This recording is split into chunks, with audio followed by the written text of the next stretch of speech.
This is the Elwha River.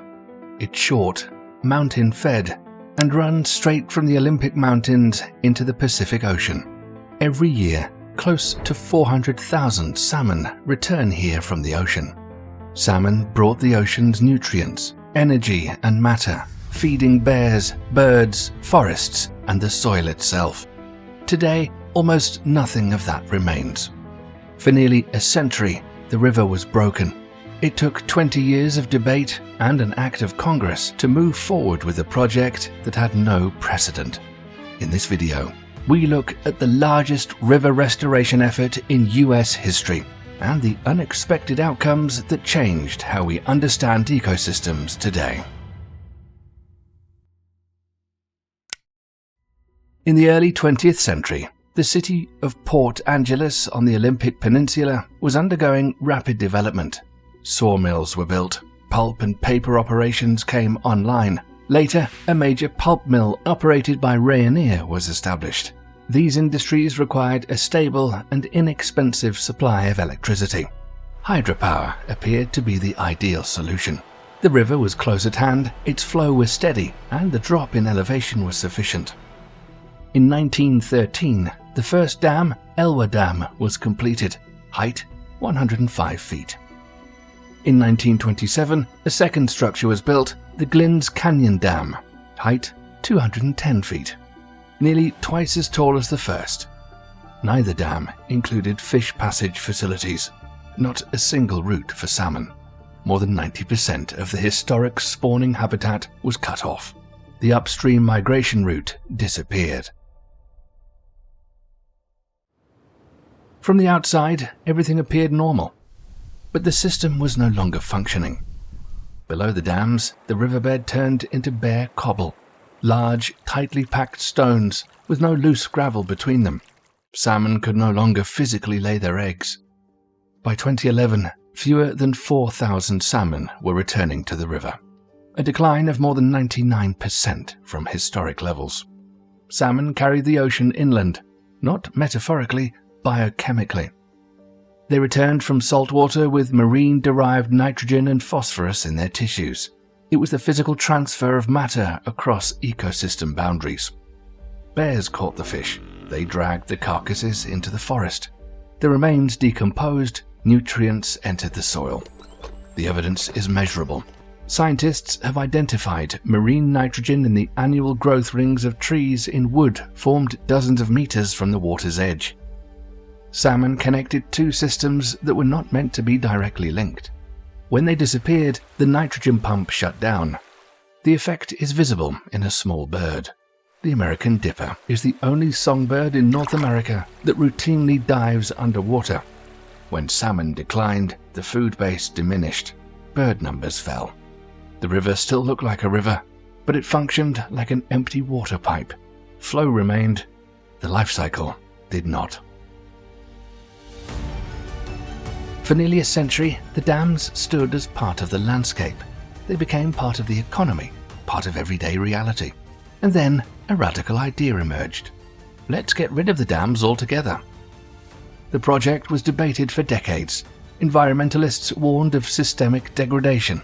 Business leaders warned of risks to jobs. The decision required 20 years of debate and federal legislation. In 1992, the US Congress passed the Elwha River Ecosystem and Fisheries Restoration Act. The federal government officially recognized that ecosystem restoration was a priority. The project budget was set at $325 to $350 million. Legal issues were also central. Tribal nations insisted on the enforcement of the Treaty of Point No Point, which guaranteed fishing rights. Courts ruled that government was obliged to ensure the presence of these fish. This provided the legal foundation for removing the dams to restore salmon migration routes. What was planned had no precedent. At the time, it would be the largest dam removal in US history. Two dams, the Elwha Dam and Glynns Canyon Dam, were slated to vanish. Behind the concrete walls lay more than just a reservoir. There rested the river's century-long debt of some 24 million cubic yards of sediment. Sand, silt, gravel, material that had been held back for decades, never reaching the river's mouth. For centuries, the river had been accumulating this debt, and now a single misstep could destroy the estuary. On September the 17th, 2011, the dams began to be dismantled gradually, slowly, and deliberately. A barge began the work, fitted with a massive drill that chewed through concrete inch by inch. Water levels were lowered in stages.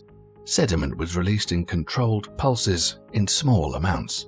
Every step was designed to give the river time to digest a century's load. Let the current redistribute sand and gravel on its own, to allow the estuary to adjust.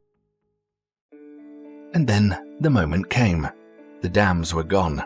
The concrete walls no longer held the river captive.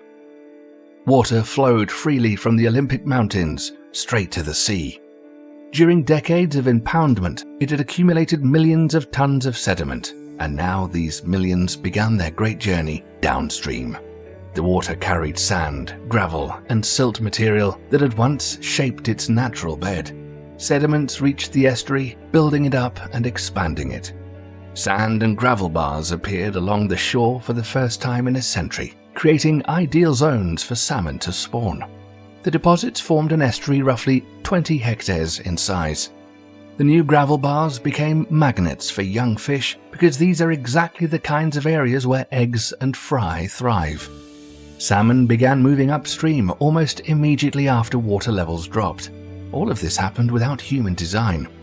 It was the moment the system began to reclaim the function it had lost for an entire century.